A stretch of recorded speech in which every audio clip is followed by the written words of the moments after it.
and welcome back to the Gimme a Whole Year Wrestling podcast. My name is Dom. This wonderfully, delightfully brown-haired human being is Anthony. We have cups of tea. And today we are talking about Summerslam 1996. One of a really good Summerslam, a really good movement into other stuff. A lot of people call this the best Summerslam of the year, the best pay-per-view of the year. I personally think it's probably Survivor Series, but we'll get onto that at a later date. Yeah, it does have some good matches in, particularly towards the later of the card, so stick around with us for that. Let's take you back. Wrestling Rewind episode 55, The Time Machine, August the 18th, 1996. Me going back in time. Guess what the number one film was at this time? Don't look at my iPad and then guess. No, well, I genuinely wasn't looking at your iPad. I genuinely don't know what it is. What is it? Independence Day. Oh, nice. Nice. Number one UK at the time for the UK song was... Got them. Spice Girls, Wannabe. Class. If you want to be my lover, gotta get with my friends. Making love forever. Friendship never ends. Women's Evolution.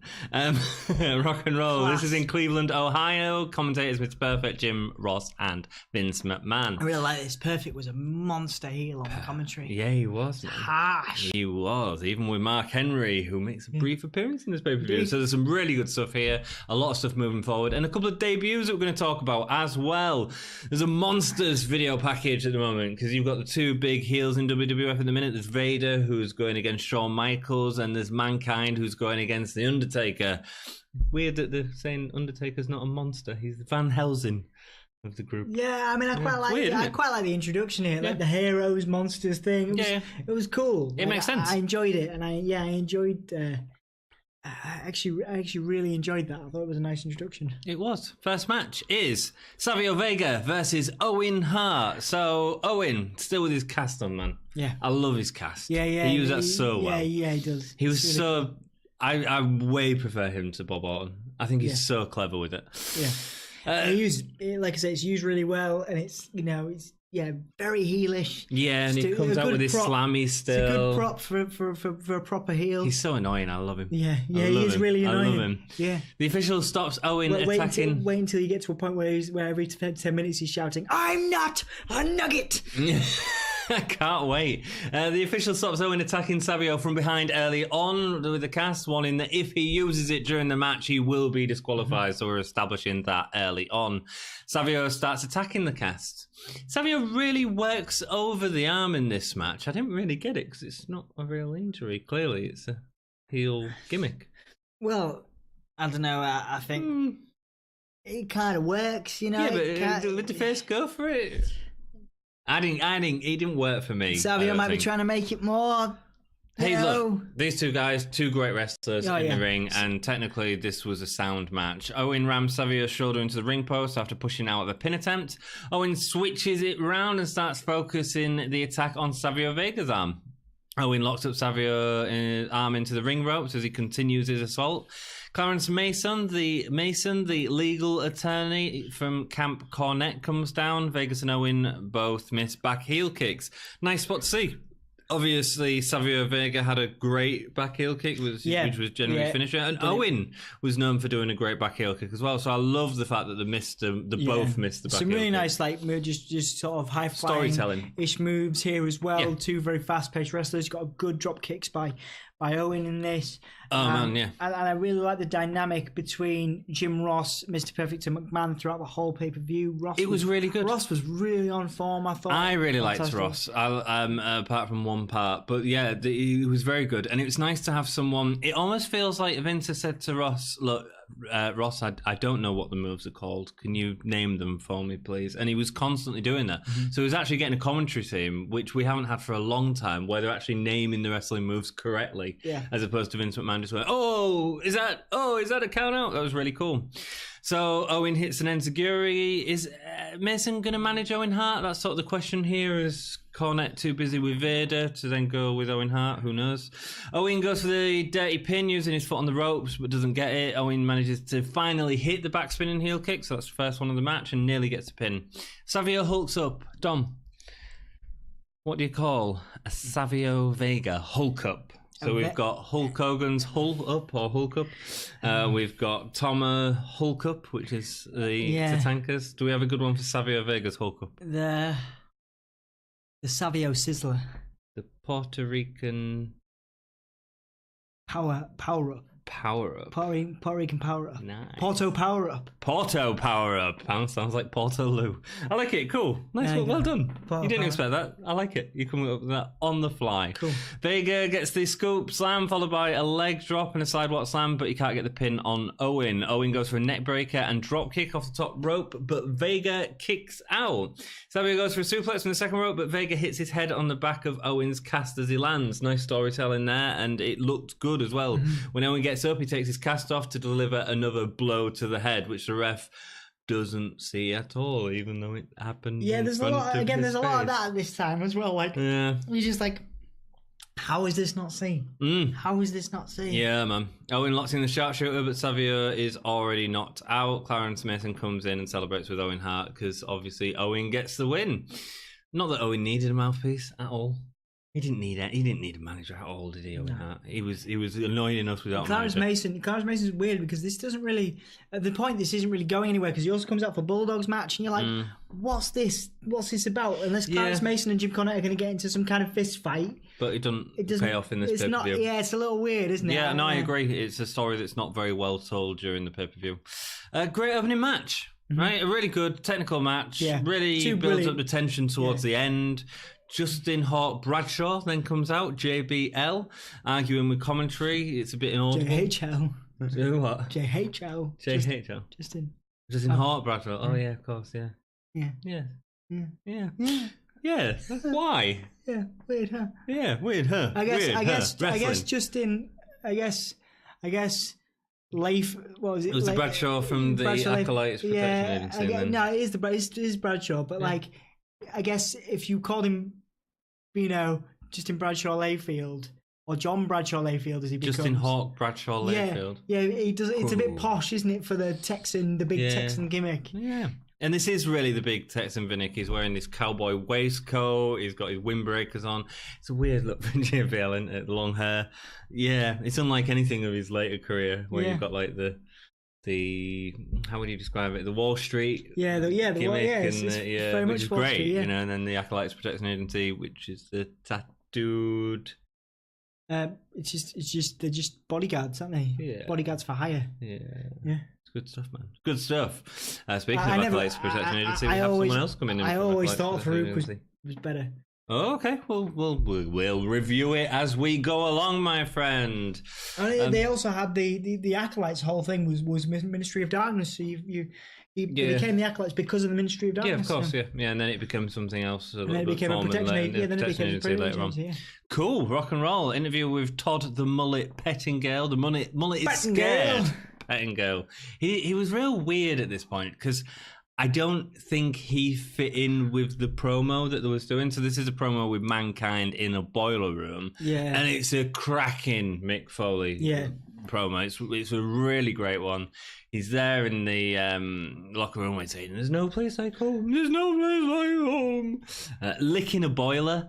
Like he licks a dirty boiler and you see the saliva mark where he's licked. It's really weird. But it's brilliant. Yeah. Brilliant. And he warns Taker not to come here, but he is going to come here later on in a great match, which is later on in the episode. Next match, we have a 4-way elimination tag match. Indeed. With a really weird stipulation. The New Rockers, Marty Jannetty and Leif Cassidy versus Body Donna's Skip, who comes down in a neck brace. Smoking Guns with Sonny, the Godwins, who get a real pop. Hillbilly Jim. Leif Cassidy. Yes, indeed. That's a name we've not heard before. Indeed. If you haven't seen the series before, we like to talk about debuting wrestler in the debut. So let's talk a little bit, Dom, about Leif Cassidy. So Leif Cassidy eventually becomes the much more popular Al Snow. Head. Al Snow, of course, is Mick Foley's whipping boy, so to speak, for the rest of forever. Every time you see a Mick Foley promo, a joke at the expense of Al Snow won't be far behind. Of course, one of the more celebrated hardcore champions of WWE history. The head gimmick was really, really popular. Oddly, there's a weird story which I was reading up in research. The head gimmick actually got him into a lot of trouble because he had a figure which was pulled from Walmart after a university professor in America said it was was giving the wrong impression to people about violence towards women because obviously it was a severed woman's head. He eventually actually turned that into his favour and used it as a gimmick on television for better or worse, how it gave him depression. So basically on screen, Al was saying he would never harm a woman, and I guess that went towards redeeming his character. It was just that he was depressed, and that was a lot to do with his character and how he had the voices of this mannequin head. So it was built towards kind of building the character and kind of redeeming Snow as kind of a harmless, except a little bit crazy human being and wrestler. Also, certainly in my time, one of the most popular things was he was the leader of the Job Squad, doing the JOB at the PPV. A jobber is, of course, someone who takes losses on the gimmick, someone who takes losses for money. Yep. And that was part of their gimmick, was that they would lose for payment. Oddly, like they kind of like we're talking about the Acolytes Protection Agency, and they would so it was a very similar thing but except they would lose for money. So there was two called Scorpio, who was Flash Funk, who we'll see in a few years. Gilberg was in there as well, Dwayne Gill as he was before he became Gilberg, and a couple of other members kind of deviated and came in and out of the Job Squad, which was making a bit of brilliant money. Yeah, Al Snow doesn't get a lot of credit for this kind of stuff, but he's a great performer. He has a really long-term career. He's got a clothing line now, Collar times Elbow, or Collar and Elbow, which is clothing for wrestling fans and for wrestlers as well. He's founded his own wrestling school. They've got a Facebook page where they have current WWE superstars and former WWE superstars doing promo workshops, so people can log on there and actually see superstars do promos and take people through an exercise in promos. So he's been known as a great trainer for years. It's a good way, trained a lot of people. Good way of saving money for a lot of people. Yeah, man. He's just bought a couple of years ago, I think he bought Ohio Valley Wrestling, which is of course was and I believe still is a breeding ground for a lot of WWE performers. He's been through quite a lot of machinations, quite a lot of phases in his career. Obviously, Leif Cassidy as part of the ill-fated New Rockers. He was a commentator on Sunday Night Heat before returning to active in-ring competition as a part of the new ECW, which of course we know was terrible. Destined to fail. He had a lot of really good runs, like I say, with the hardcore champion title, and a very, very entertaining angle, which again people don't recognize him for, with Mick Foley. He was a tag team champion with Mick Foley, Mankind. He ended up turning heel for a good angle, a couple of good months of angle, because of the negative comments Mick used to make and made publicly in his autobiography, of course, the New York Times best-selling autobiography. So for a very brief moment, Al Snow, The Rock, and Mankind were all involved in an angle, and where The Rock actually fought Al Snow a few times as part of this kind of weird angle, which I remember very fondly. So yeah, Al Snow's still training people. He's still part of this clothing line. He's got a book that I believe is just about to come out. It's called Self-Help. And it's about sort of Snow's kind of time in the ring, but also behind the cameras, and a lot of the struggles that they go through. The people on the road, the wrestlers go through on the road. He's missed a trick there, man. And it should be called Heads Up. There you go.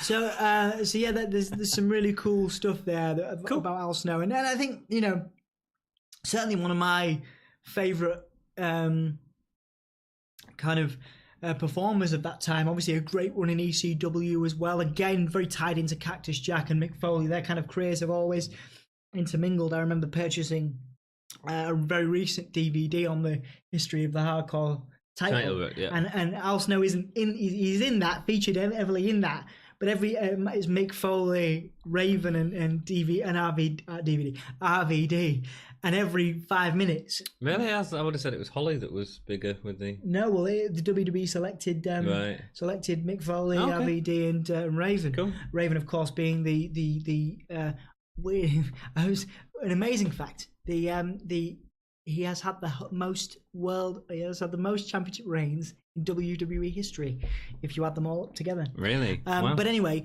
every 5 minutes, Mick Foley makes a Al Snow joke. Right. So yeah, in cult wrestling history, Al Snow will always have a place. He certainly will. TNA, of course, he had a good run. He was actually one of the trainers for just before we finish. A very cool moment for Grado, of course, one of the premier British World of Sport, British performers. During his time in TNA, Al Snow was his mentor, actually on screen and involved in getting Grado his visa and all that stuff.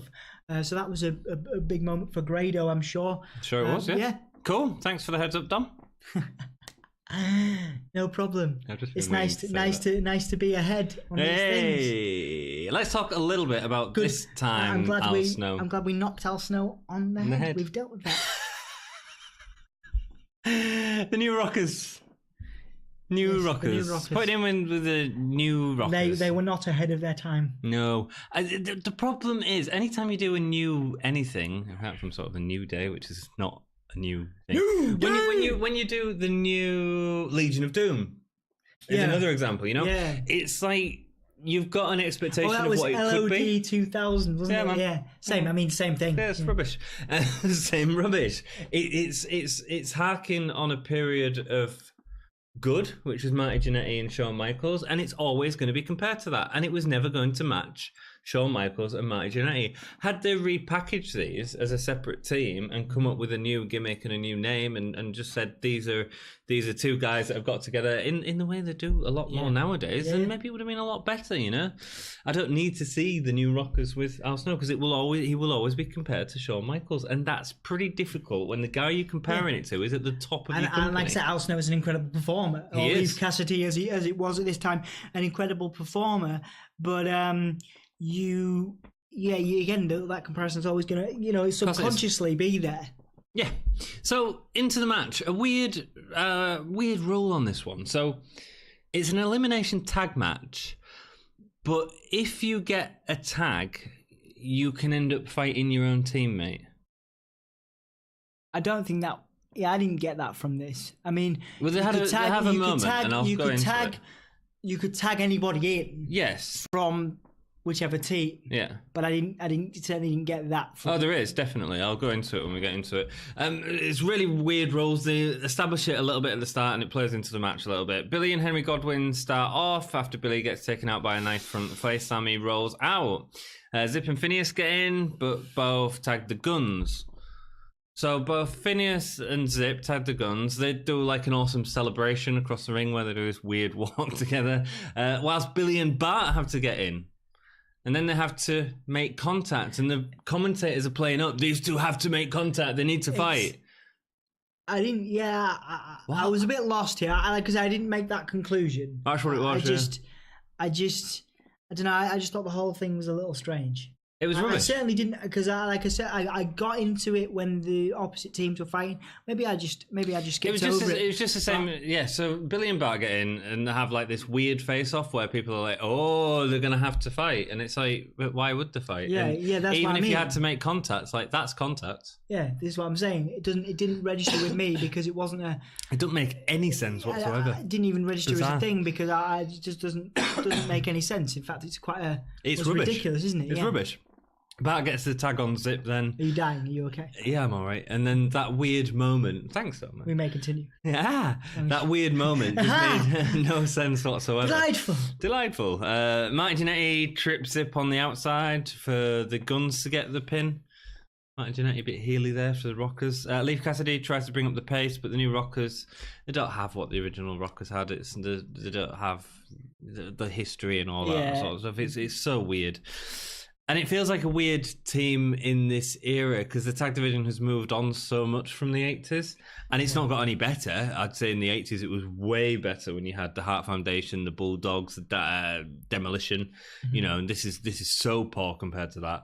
But this just feels like a throwback, but not even a good throwback. It just feels weak. Henry hits a slop drop on Marty Jannetty getting the pin, leaving just the Godwins and the Guns. Nothing new here. We've seen this in many matches. It's slow, they lack chemistry, no heat whatsoever. And it's so boring, man. Gunn is attacking Godwin. Eventually, Phineas gets the hot tag, but the ref gets distracted. Now, the ref gets distracted on the outside of the ring because Hillbilly Jim is going to throw a bucket of slop over Sonny, right? So Phineas gets distracted, and the Guns double team Phineas. So Hillbilly Jim costs them the match because Sonny's screaming. Again, the dynamic here is interesting. It's a bit like in the last pay-per-view where Sonny gets involved and trips and it's rubbish. There's a lot of I think the last pay-per-view you have Sonny tripping, and that leads to faking tripping, and that leads to the end of a match. Yeah. And it's a bit like, how does anybody fall for that? I get that. I get it because that's Sonny who wants the heels to win, but Hillbilly Jim just suddenly gets involved and starts going, I'm going to fall for that. You wouldn't fall for that, and you wouldn't fall for this. I don't mind distractions, but this is just like he distracted his team to get the loss.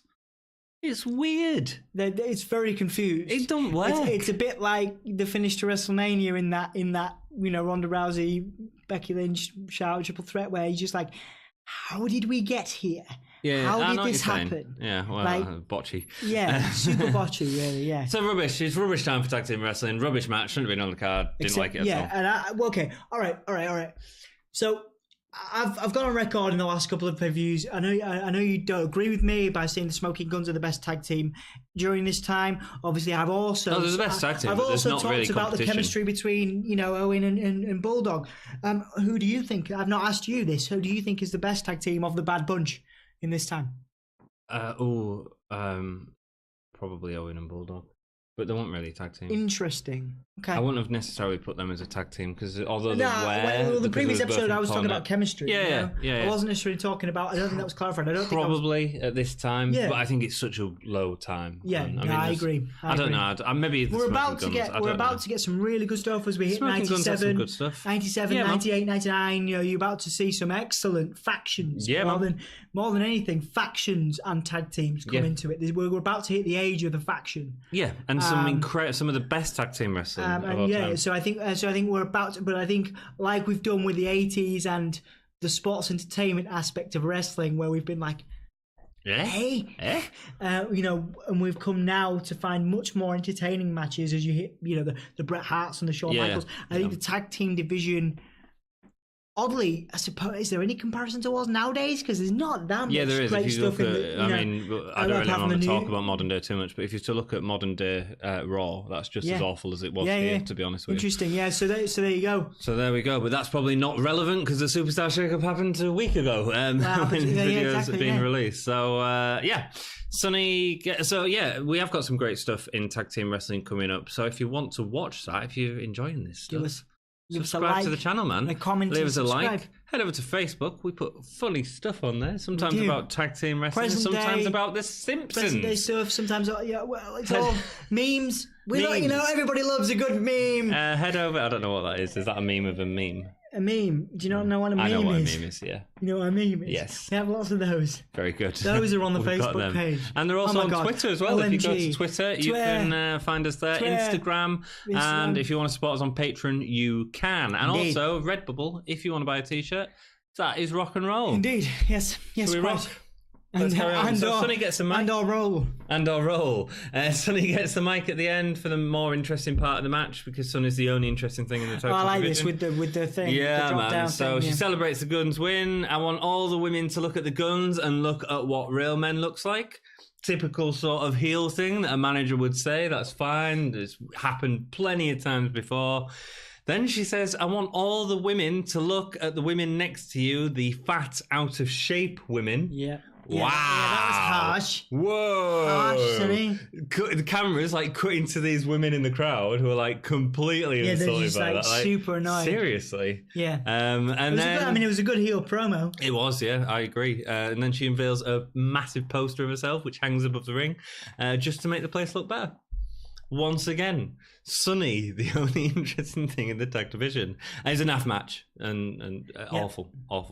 Video package of WWF Superstars in Cleveland. This is weird, man. So this is one of them things where WWF are saying, when WWF comes to your town, it doesn't just impact the arena that night, it impacts the whole city. And they do that a lot with WrestleMania, obviously, nowadays. They were pushing it with SummerSlam now, and it's a way to get promotion in other places. They have a smoking guns race. We've just seen the smoking guns. We didn't need to see this again. With the Godwins. Yeah. The smoking guns in a carriage, the Godwins on a train. Being super heelish about it and getting annoyed. And the Godwins are just happy. Just happy to be there. Yeah. Just happy. Happy they're in air conditioning, which really isn't very farmer-like. Well, actually, it kind of is. No, them hillbilly tractors never had air conditioning. Well, that's what I'm saying. Like, they're happy to have it now. Yeah, so it's all, look at this great city and look at our transportation system, which is very good now. I mean, it's rubbish.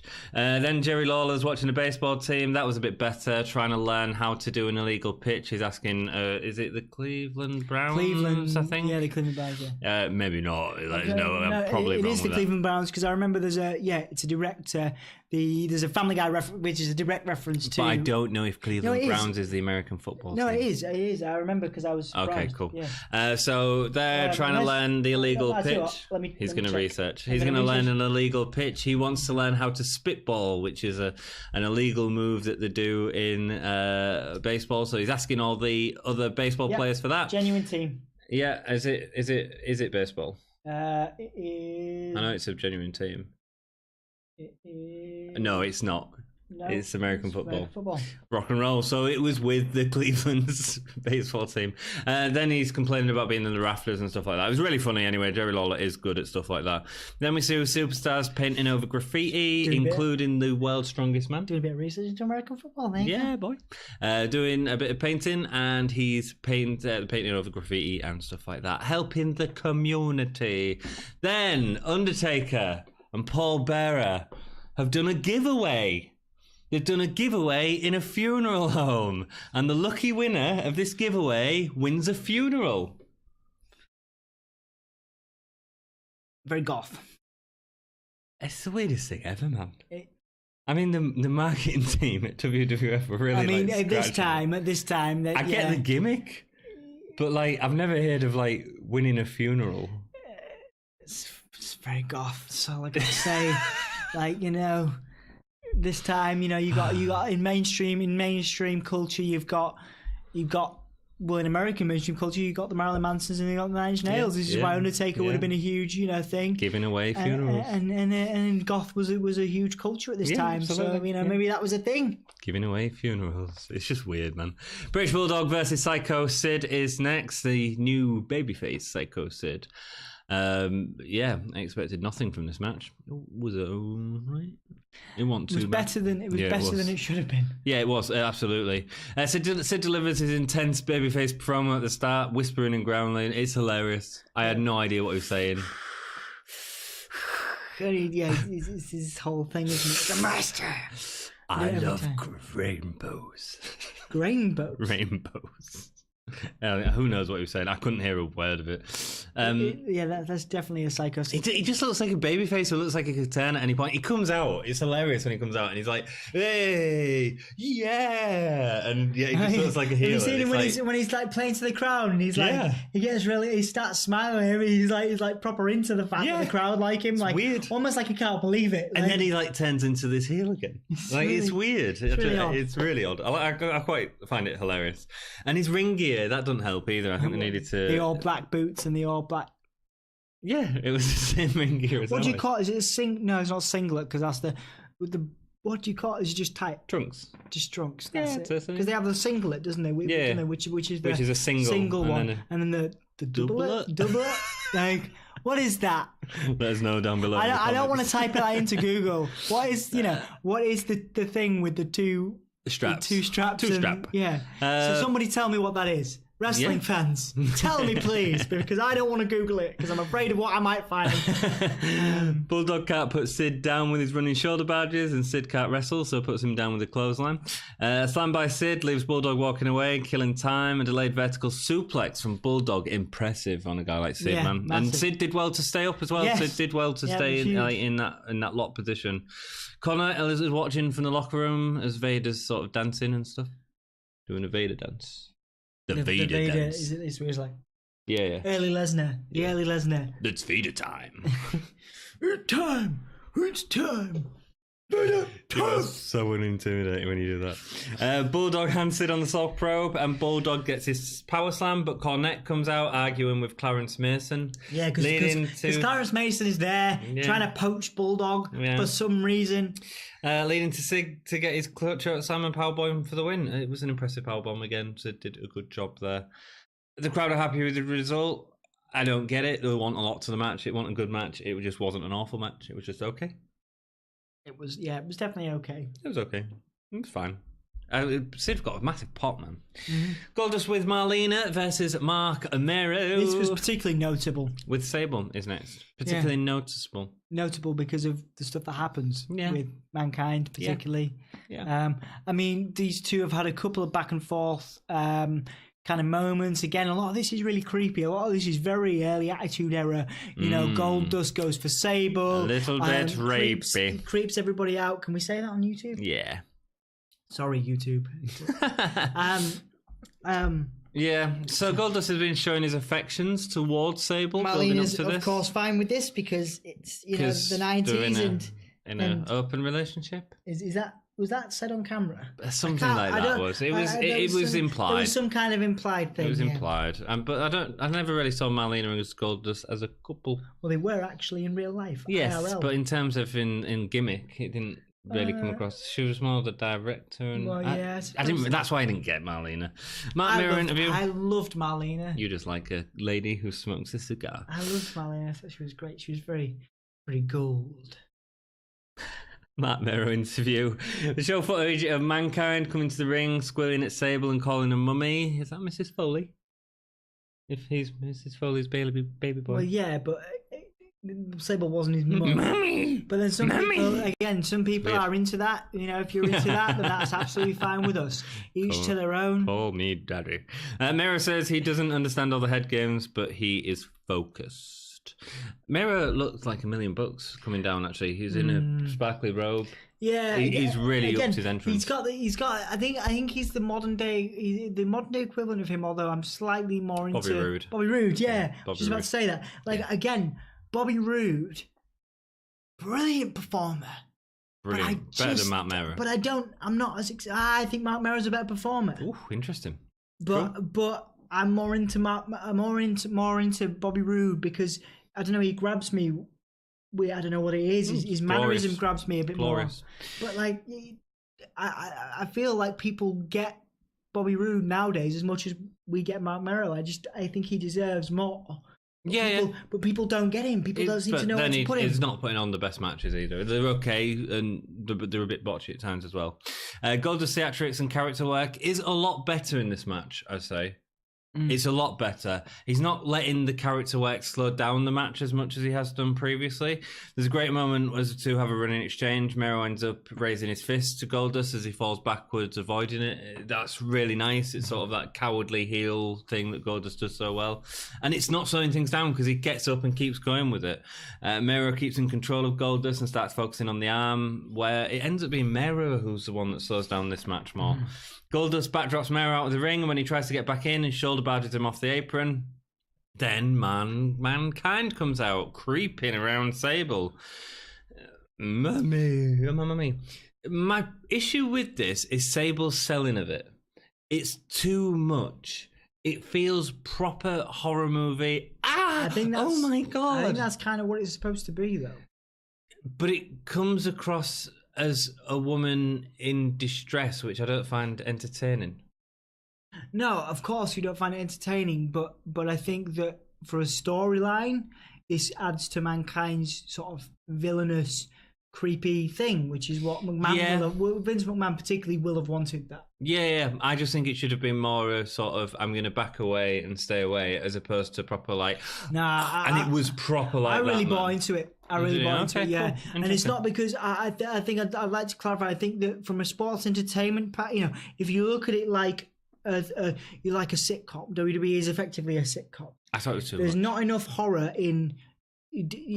Basically they cover all the bases. You've got your good guys, you've got your bad guys, you've got your entertainment, you've got your comedy. Yeah, you've got your romance, sci-fi, comedy. Very rarely do you get horror. And the only time that this has happened, I think you get horror all the time. Ever since Undertaker's been in, you've had horror. Think of a moment that's as uncomfortable as this. Bray Wyatt's matches, Dolph Ziggler's matches. I got him in before you did. I like that laugh. You sound just like you sound just like Bray Wyatt. Thanks. So who's laughing now? Mankind gets escorted out by the referees. I thought he runs out. He gets escorted out by the referees. The referees come out and take him. For me, it was just too much. It was too silly. It was too as opposed to it being natural. It felt fake. Mero eventually hits a nice back elbow running up the second turnbuckle, which looked really good. Mero stays on top. He has these moments of real greatness, and then it just gets a bit sloppy. Mero stays on top, trying to build up the pace. Both Mero and Goldust go over the top rope and sloppily fall out the ring. Whilst Mero gets back in for an over-the-top rope dive to Goldust, Mero gets a shooting star press. Ross is calling it the shooting star press. This is what confused me, because it's not a shooting star press. It's the wild thing. The wild thing, yeah. Yeah. Well, it's a shooting star press. It is a shooting star press, and it looks great because he does this tuck in his knees as he's going, which is really good. And he doesn't get the pin, which is a shame because I think he should have done then. As Goldust hits the curtain call for the win. Sable comes to help Mero as she stands behind Sable. Goldust starts creeping all over. Gets a bit rapey. Creeping all over Mero. And again, Sable's doing that selling that's like, I really liked it. It's too, you can't do it on both though. It's too, you can't do... I'm afraid of this guy in the mask, and I'm afraid of the rapist as well. I definitely, like I say, obviously slightly different recollections on this, but I thought the whole, Mankind coming out shouting the mummy and then legging it to the back thing, it was all a bit it was all kind of uncomfortable because you didn't understand why. And McMahon was like, "Oh, he's running to the back," and it's like nobody quite understands it, and it's very. It is uncomfortable because people like that, we are as humans, it takes advantage of that thing. We are as humans afraid of what we don't understand. Mm-hmm. And Mankind, you didn't know what he was going to do. I get it all. One minute he was here, and the next minute he was running away and going to the boiler room to lick some boilers. Get it completely, but Sable's reaction ruined it for me, and I'll tell you why. Because Sable was reacting like a 50s horror movie star instead of a 90s horror movie star. For entertainment purposes, I really liked it. But too much. Yeah, interesting. Ahmed Johnson recap, who is out with kidney issues. Farouk has come in and been attacking Ahmed Johnson, and they're saying that it's down to these attacks that he's having these kidney issues. Ahmed Johnson had the Intercontinental Championship taken off it because he was whipped into hospital a couple of times. Too injured. There's a tournament tomorrow on Raw for the Intercontinental Championship.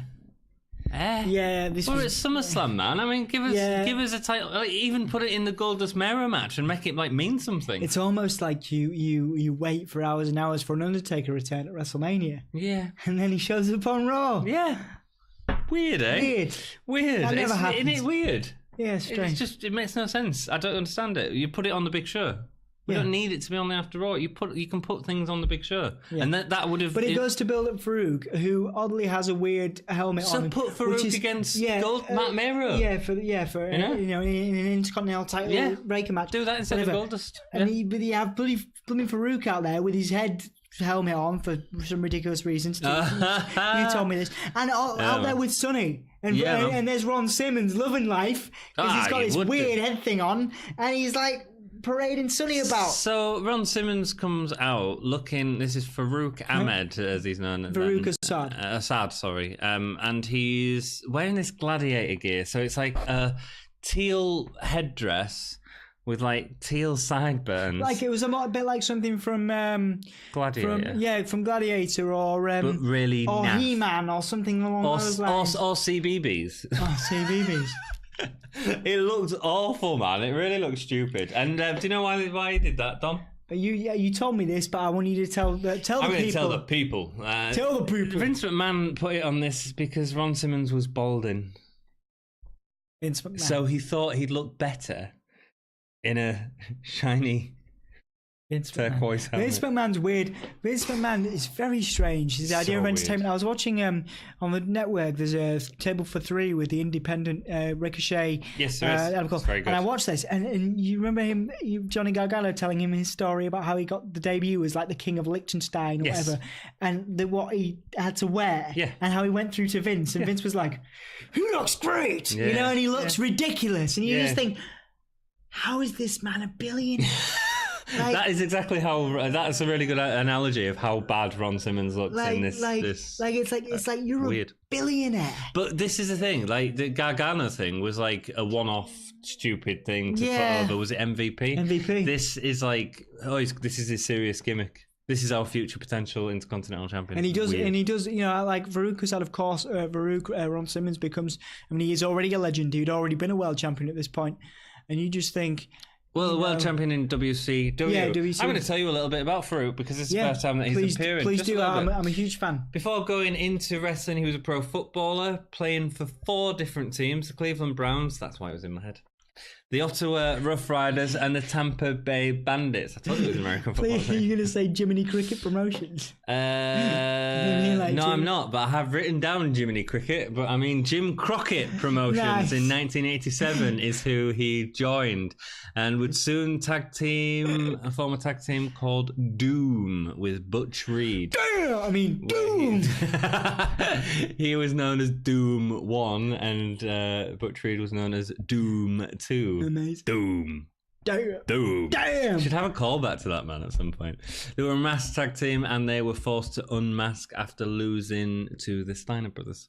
Massive achievement in WCW that we've just referred to is where he won the WCW World Heavyweight Championship after defeating Vader, and he became the first ever WCW champion who was African American. That's right. Which is a massive achievement. Massive thing. And had there been another one as in a world champion? Yeah, but I couldn't find out what it was. Before Kofi Kingston. Because obviously we've had Ahmed Johnson. There was someone before Ron Simmons as well, but it wasn't within WWF or WCW. I'm thinking about WWE. Like obviously we've had numerous Intercontinental champions who've kind of But I'm trying to think in terms of a world champion. No, I don't think so. I don't think they've made as big a deal as they should have. Massive, massive thing. I agree. You know, he was then Vader was the person that ended that title reign as well. Vader was such a dominant force in WCW because he was booked correctly. He had that, and I'm just talking about Vader.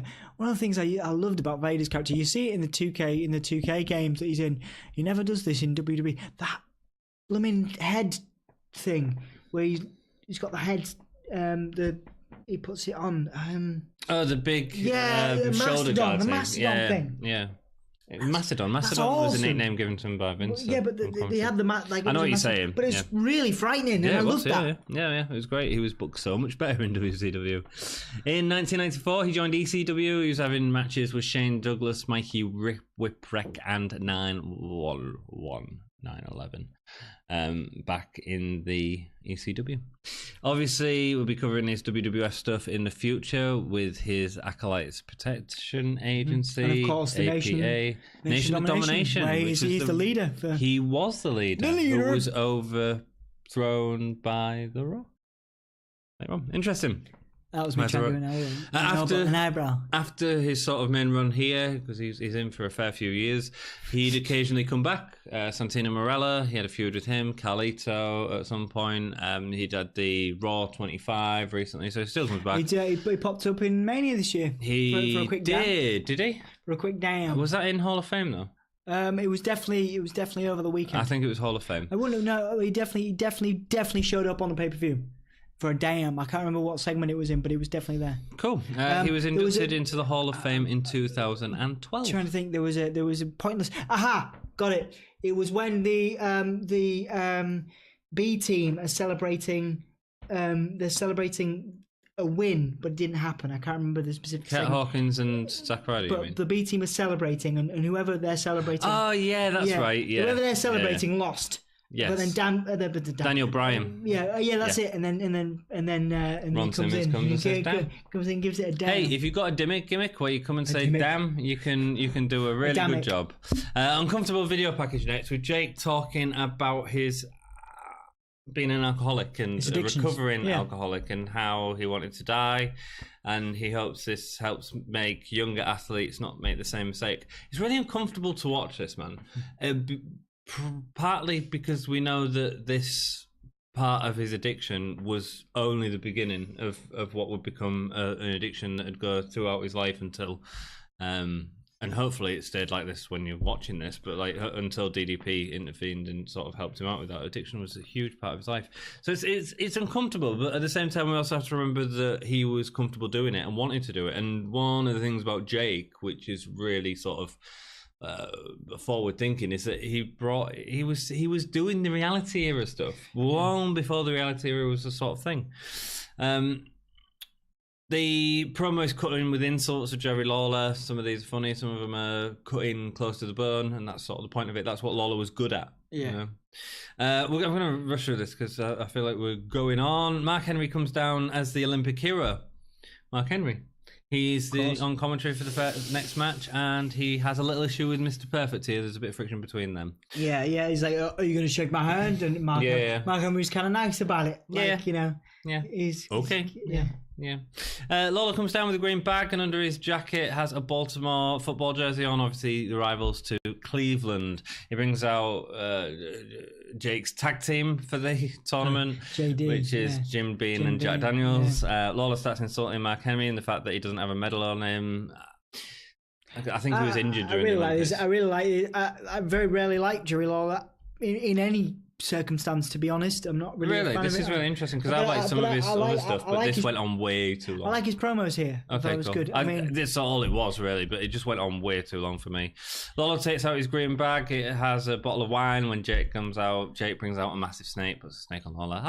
And then the snake goes back in the bag. Yep. Well, you know, I mean, it could have. What would have been better, perhaps, if they'd have just called it there and they moved on to the next thing. Do you know what I mean? Probably. Yeah, there was so much time taken. Well, they could have called it there, and Lawler could have run out screaming or something. But in fact, the snake goes back in the bag, and then they goes back and they have a match. Yeah. You make a very good point. I think earlier off camera where you were saying it could have been used. We've talked about it previously in other pay-per-views where he could have been used so much better. Jake could have been used so much better. Wrong in this. Jerry Lawler, you said, could have been used against Ahmed Johnson if he wasn't injured.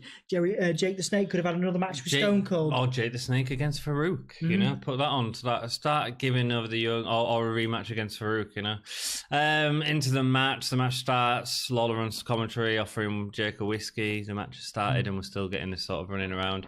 Crowd chant for the DDT. Jake kicks Lawler to the groin before a plodding attack on the ringside. Lawler throws soda on Jake. Devastating. Finish him. Before locking his arms in the ropes and coming at him with a bottle of alcohol. Jake goes for DDT, but Lawler grabs the ref. That was an interesting way to stop the DDT, that actually. That was well thought out. So he grabs the ref while he's got his head in it so that he can't take him down. I like that.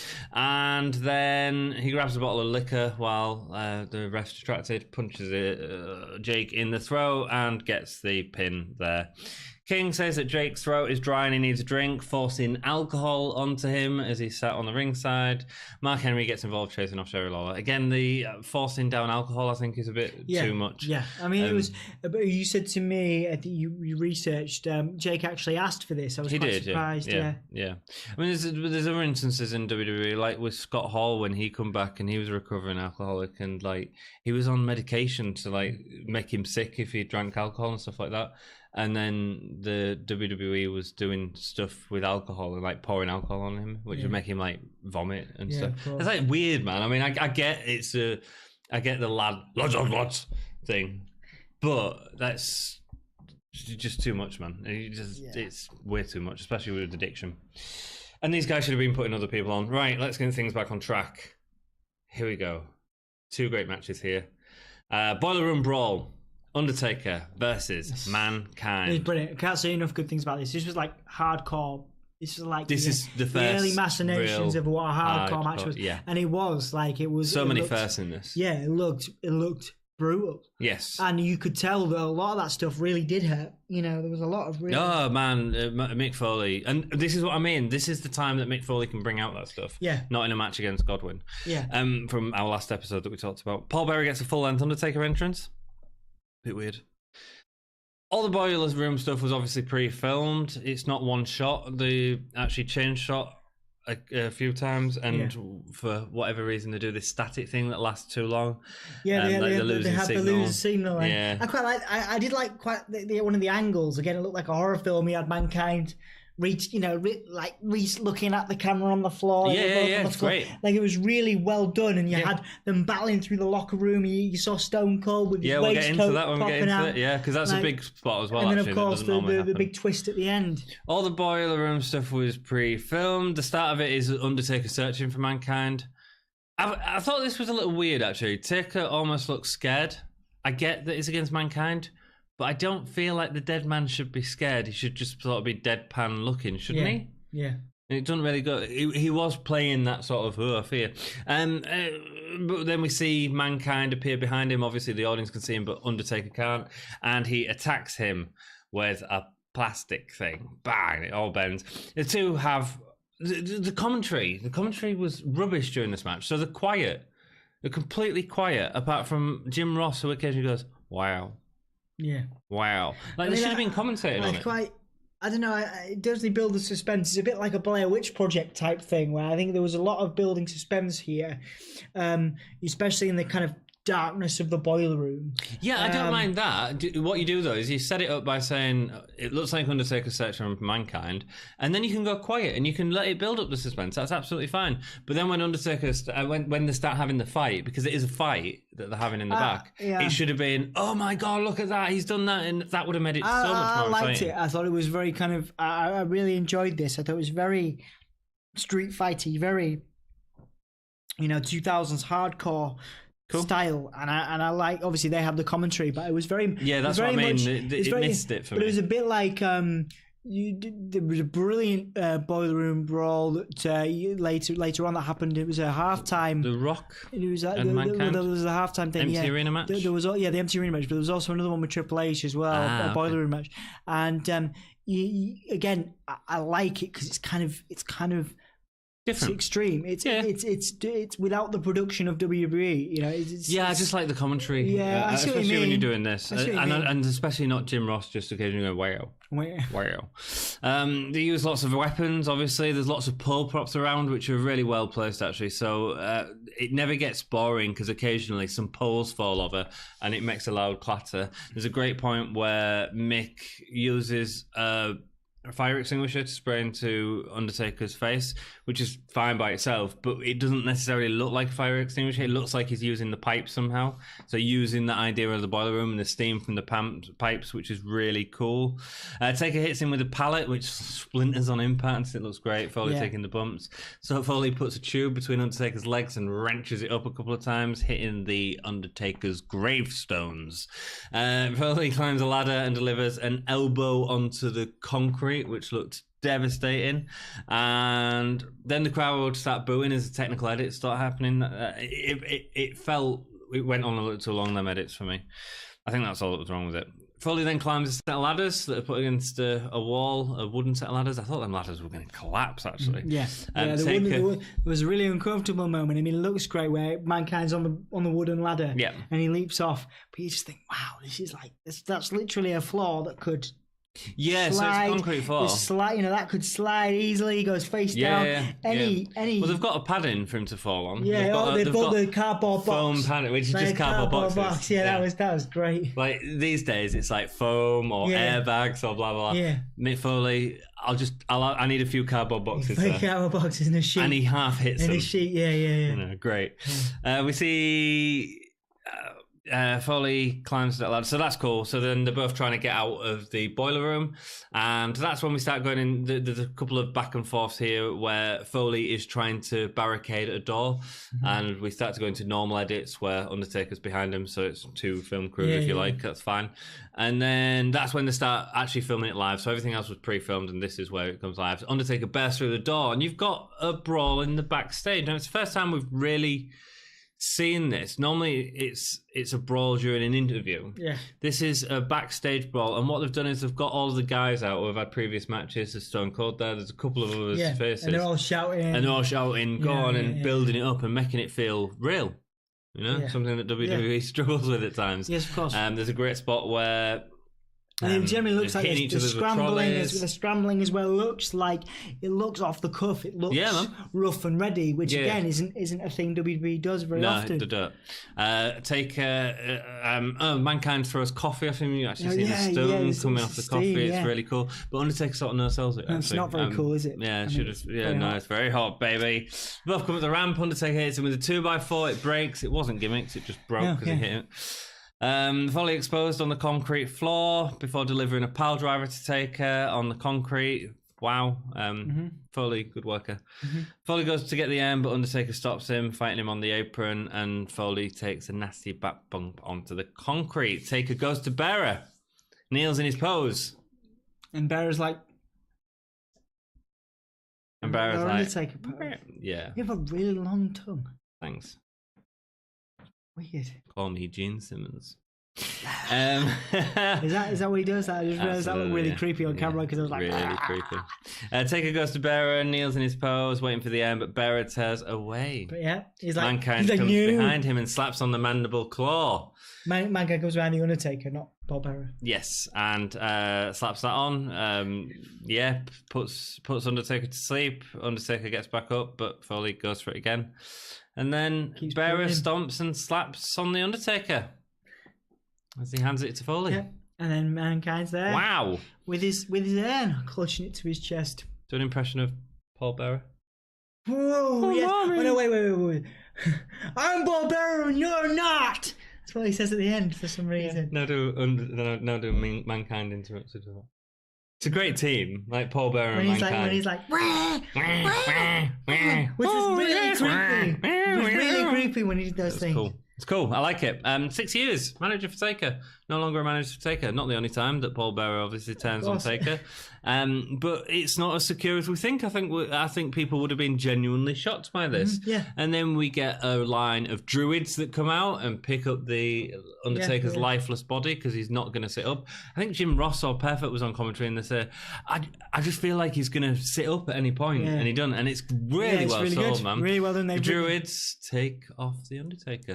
I think it's a testament to Mick Foley goes on to talk about how the Undertaker obviously holds court a lot in the locker room where he did it. He was starting to at this point. Of course, he obviously becomes one of, if not the most recognisable, one of the most recognisable superstars of all time. But he definitely, along with Bradshaw, oddly enough, held kind of a court for wrestlers. Yep. And Mick Foley was saying how him and the Undertaker had a very good relationship and were able to talk. And the chemistry was incredible. We're able to talk, and apparently a lot of people didn't have that with the Undertaker. Right. It was difficult to have that with the Undertaker. Well, he had his Bone Street crew, didn't he? He used to play Bones from the Bone Street crew. The two had really great chemistry. It's another great example of the company moving forward. That backstage brawl section is something that becomes iconic and something that the WWE do a lot, and so it's pushing them steps forward to the Attitude Era even more, which is so interesting about this time period, man. So interesting about this sort of pay-per-view. Yeah. Connor interview with Vader next. Oh, great match. Yeah, fantastic. Connor interview next with Vader. He's going to beat Shawn Michaels one way or another. They're going to come out on top. Vader versus Shawn Michaels for the heavyweight championship next. Vader, perfect opponent for Michaels. Opponent. I think they could have done a lot more with this over the history. So much more. I think you're right. I wouldn't say that the only reason I wouldn't say he was the perfect opponent versus a Triple H or a Diesel was because they weren't given enough time. I think Vader could have been the absolute archetypal. Yeah. I mean, I thought Diesel, like you've got your Batman and the Joker. You've got and I think that it could have been a similar thing. And it should have been. Obviously it's a very easy comparison to make. At the start of the broadcast, they have the monster versus the monster slayer, and it was very much that. They could have gone for years. To be a massive babyface, you need a massive heel, and Vader could have been that. And Vader could have been there. And Shawn Michaels politicked his way to win this match when they originally wanted to give it to Vader. And that's such a shame. Yeah, we talk a lot about Michaels as a performer, but he's a bit stroppy. Yeah, you like to forget that about Michaels. And obviously he's doing his bit nowadays, giving back. He's a trainer at NXT. But you think, this time he must have been a bit of a muppet to work around. Yeah, absolutely. Yeah. Like, I wouldn't have wanted to work. And he was amazing as well. Yeah, so. I wouldn't mind working with him in the ring, but certainly backstage, you want to be on his side, wouldn't you? You certainly would. Part of the reason he's the perfect opponent for Michaels is because Michaels is a showboat. Comes out, a girl jumps over the barricade and kisses Shawn Michaels. Was in love with him. He was in love with himself. He's like, yeah. Comes out. He's got all the regalia on. He's got the pyro, the song, the sexy, the lights. Vader comes out. The lights. Yeah. Vader comes out and it's like, before we get the podcast. Time. It's the perfect contrast for Shawn Michaels. Yeah. It's like that serious sort of, I don't do a pre-entrance one. Vader's just like, yeah, it's great. And it would have been great. No nonsense, a brute. Mm-hmm. Also, Ross is talking about how Michaels will have to use his speed to overcome Vader, which he does straight away. There's a nice drop kick to Vader. Michaels really was on top of Vader from the start, and it's a different sort of offense. It was incredible, actually, because Vader makes it believable. Vader, there's later on in the match, he sells the flying forearm, which you would think, and the super kick even, you just think these things wouldn't affect a man of that size, but he really sells, and that's why I don't understand why Michaels politics his way to get that, because this could have been great for Michaels. Like, he was having his day, he was having his cake and eating it. He would have been back. He would have been a champion again. He could have won back. He could have gone back and won that title the next pay-per-view, and it would have still given Vader a much deserved world title run, even if it was only brief. Plancher over the top rope from Michaels, which looks stunning. Fantastic. I mean, it's picture perfect, isn't it? Phenomenal. And it's a great offense, and he's so in control. A nice Hurricanrana followed by another Hurricanrana. This one's really interesting. So it's a Hurricanrana that sends Vader and Michaels over the top rope. Michaels catches the ropes to skin the cat and go into that. A really nice, interesting way of getting into that spot, which we was going to see anyway.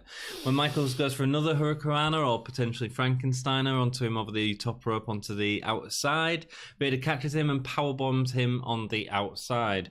Vader does a great suplex in the ring, which felt so high impact, really driving Michaels into the mat. It's Vader time to be in control. It's Vader's time. I didn't even realize. Vader time. With each attempt from Michaels to get back into it, the match is put down. Shawn punches whilst lifted up. He can't get on top of Vader, and a punch will put Michaels back down. Vader felt devastating. Michaels skins the cat, but Vader catches his legs, lifts him up in the air like horizontally, and then just tosses him away, which is great. It feels like Michaels can't do out to beat Vader at this point, and that's what you want in a heel match. It's huge, Michaels looks nervous when the clotheslines don't work, eventually sliding under Vader. Vader catches him. It is clever. Vader goes to teabag him. Goes for the sit down. The teabag. The teabag. Michaels gets his knee up and hits Vader in the nether regions. What do you call them? The nether regions. I know. I'm just thinking of a fun way to do Vader, but I can't do it. In his mastodons, there we go. I'll go now, it's fine. Michaels gets a really nasty stomp onto Vader's head. So this was a spot, wasn't it? He went for the elbow. And as far as he went to the top rope when he went for a stomp on the head. Well, no, because if you look at him, he's going for because he lands on his feet. Well, it's definitely he got caught. I think he anticipated that. Okay. So if you look at it, he raises his elbow to do the elbow and then changes. And so think, because I think the idea was that Vader was supposed to get his foot up, but where Vader was, there was no way that he could have got his foot up anywhere. Yeah. So Michael sort of lands on his feet, looks really angry, and boots Vader in the head, and you see Vader like shouts him back, really angry at Michaels, don't you? And he's shouting down to Michaels is shouting down to Vader as well. Right. And Michaels shouts down to Vader. Right. So he hits and Vader's angry. Yeah. Michaels is angry. And then they carry on. There's a really sloppy. You don't want to hit Vader in the head, though. There's a really sloppy section after this where there's a crossbody over the ropes. Yeah. And you just think this is all a bit awkward while they're kind of finding. It is a little bit. They're finding their feet again. Yeah. I mean, they'll go for the count out basically. So Michaels is really upset and throws his toys out the pram, pushes the camera away, sort of. Yeah, he's doing that weird selling thing that he does. It's really annoying when he does that because he ruins a good match sometimes with that. Yeah, you know, like I say, for all the positives, we do draw to Michaels. He's incredible. He's incredible, but he's also an incredible mopey monkey, isn't he? Well, this time, probably not anymore, and certainly not later on, but at this time, we can say that, you know. Yeah. Vader drops Michaels onto the barricade, gets back into the match, and the bell rings. Vader wins by DQ. Count out, sorry. Cornette gets on the microphone. No, we don't want this to end now. Michaels, if you're any sort of man, and he's like, you should get back in here. You're a coward, blah, blah, blah. Which is great, which is awesome. Then we get an announcement by Finkel that the ref has decided to restart the match. That doesn't work. That was Michaels' choice to go in, right? And Michaels, as the ultimate face, then goes, yeah, I'm going to go in. Do you know what I mean? You don't let the ref make that decision. It doesn't sell anyone, does it? Michaels punches his way out of a powerbomb and goes for switching music, but Cornette interferes, so Michaels grabs his tennis racket. Yeah, the ultimate weapon, the tennis racket with its case on. Yeah. And then he beats Vader with it. Yeah, and Vader sells. Cornette again resets the match. Yeah, Vader was proper selling for Michaels. Yeah, Michaels goes fast against Vader, quickly gets elbowed, followed by switching music, but Vader kicks out. Which was really Beast cool. Mode. You don't see that. You don't see that very often. You don't see it at all. No, not at this time. Vader punches Shawn into the ref and delivers a powerbomb, but there's no ref to do the count. So when a second ref comes in, obviously Michaels kicks out. Yeah, Michaels gets Vader goes for the Vader bomb. The most ridiculous pin attempt where Vader's just like hovering over him like that. Yeah. It's real weird. Vader punches Shawn. Vader goes for the Vader bomb, but instead goes to the top rope. Cornette's like, no, go up, you know, and Vader, of course, you know, being a fool, because what I would have done there is I'd be like, no, mate, no, because I'm going to do what happened last time. I know what my finisher is. I know what I'm going to do. I'm going to do what happened last time where I hit the Vader bomb and won the match. But no. You with a tennis racket that's obviously the greatest weapon of all time, you know what I need to do. So I'm going to climb up a little bit. All right, Tin Enman. Thanks for the advice. And I'm going to do, I'm going to do a moonsault, which of course is brilliant. It's a wonderful thing to see. Beautiful. Just like when Bam Bam Bigelow does it, an amazing thing to see a big man do that, but he misses. And Shawn Michaels goes up there. Shawn Michaels with his, you know, being the mopey monkey that he is, where he's all like, meh, meh, meh, meh. He's just being a bit of a spoiled brat at this point. He goes up there and he's doing his moonsault. He does a little moonsault of his own. But because Michaels does it, and Michaels is the king of the castle, he gets the pin. Yeah. And then we're like, well, that sucks, doesn't it? Yeah, I mean, it's hard because you get angry about this because Vader's been so dominant. It looks great, but if you look at it from a backstage point, obviously we research these pay-per-views, we look at the stuff that goes on backstage and things, and it is sad. Because it's a result of Michaels throwing his toys out the car. Yes. And you look at you know the potential for Vader. If you hadn't looked at this stuff and we hadn't discussed these things on this podcast, we'd have been like, oh yeah, another great one from Michaels. Oh, what a wonderful performer. And yes, he is a wonderful performer, but he's also a bit of a muppet. Do you know what's really ironic as well? Like you look at Shawn Michaels and Hulk Hogan at SummerSlam years later down the line, where Shawn Michaels was supposed to win, and Hogan, who is the better politicker apparently, politicked his way to win that match. And Shawn Michaels again threw a hissy fit and oversold the absolute daylights out of everything for Hulk Hogan to the point where Hogan was like, "What are you doing?" That was super entertaining. It's great, absolutely. That was super entertaining. It so is. But again, it's like sometimes I wish guys, especially in this era, and I don't know how much it works anymore. I don't know. I think there's certain guys that probably still have that influence in the company. I think a John Cena might John do. Cena would do. I don't think he uses Brock it. Brock Lesnar, I think, would do. Well, yeah, I think John Cena has used it, and I think Brock Lesnar has used it. John Cena to a much less extent. John Cena is, of course, a very vocal. I think John Cena is a very vocal advocate for new talent, but I think Brock Lesnar is a very notable exception. I think he is very much a throw the toys out of the cot kind of guy. Yeah, interesting. And it's a shame. It's a real shame because Vader never hits this height again. No. And Vader's awesome. Goes to I think the next greatest thing Vader ends up doing, which is sad again because he ends up being one of the catalysts for Kane's meteoric rise. He has a very pointless mask versus mask match with Kane years later. But that is what you mean with his sort of with his mask where you can see everything that comes off sometimes during a match anyway, especially when he's popping an eye back in. Yeah, exactly. So that's the what I mean. So that you look at what Vader could have been and what Vader becomes, obviously, and I think he comes back and destroys Heath Slater for a match in more recent years, and obviously he's passed away recently. Yeah, that's it. Needs to be inducted into Hall of Fame. Yeah, absolutely.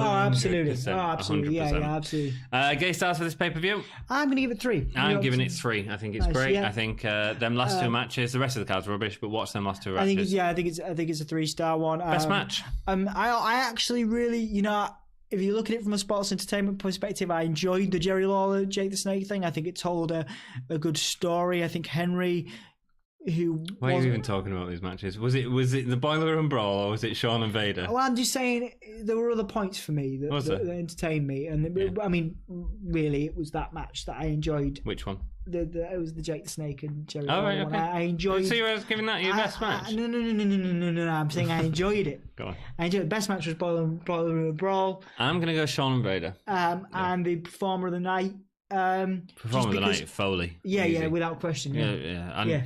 It's really interesting actually because you're looking at it from a dynamic of this guy's putting people over, and it's hard because we're both Mick Foley fans. We're both big Mick Foley marks, and I'm like, am I gonna? Can I get away from that? But I'm like, no, actually, it was great. He was doing incredible work, and I think Mick Foley gets a lot of credit for his bumps and all that sort of stuff. I don't think he gets enough credit for pushing forward into the Attitude Era. Yeah. People talk about Stone Cold pushing into the Attitude Era, breaking through with the sort of Bret Hart match and stuff like that. I really think Mick Foley brought a new side to certainly The Undertaker and really pushed that storyline. Yeah. I think Mick Foley deserves a lot more credit for that than he actually gets. Holy Chip moment. That Mankind fall into the boxes. Yeah, so when he takes the back bump off the apron, I thought that was worse. He falls back onto the concrete. You hear a proper but he also bangs the back of his head, man. Ouch. So I think that was... And the coffee as well. Coffee, yeah. That was... That... Just no sold. Undertaker should have sold. I know, well, I mean, I would have... Undertaker should have screamed, man. I mean... That would have been great. I mean, it can't have been... I mean, it might have... I mean, I don't know how... It would have been warm, lukewarm. Yeah, but I mean, how do you... It'd be cold backstage. How do you fake the steam? There was... the hazers were on as well, so... Oh, yeah, fair enough. Yeah. Okay. I think it is fake. Okay, but... so I'm going to give it to the box, the ladder box fall. You'll give it to the apron fall. But can you imagine if Undertaker, when that happened, actually screamed? Because you never hear Undertaker you don't. in pain. You don't. That would have been awesome. He no-sold that spot massively. Groovy. Guys, I hope you've had a great time with us. Yeah. Please, if you're enjoying the podcast, hit that thumbs up. Indeed. Go watch some of our other stuff, subscribe to the channel, hit the ring bell. Ding ding. And check out Facebook, Twitter, Instagram, Redbubble, Patreon. Go find them all. In the spirit of Mankind, have a nice day. Keep it going.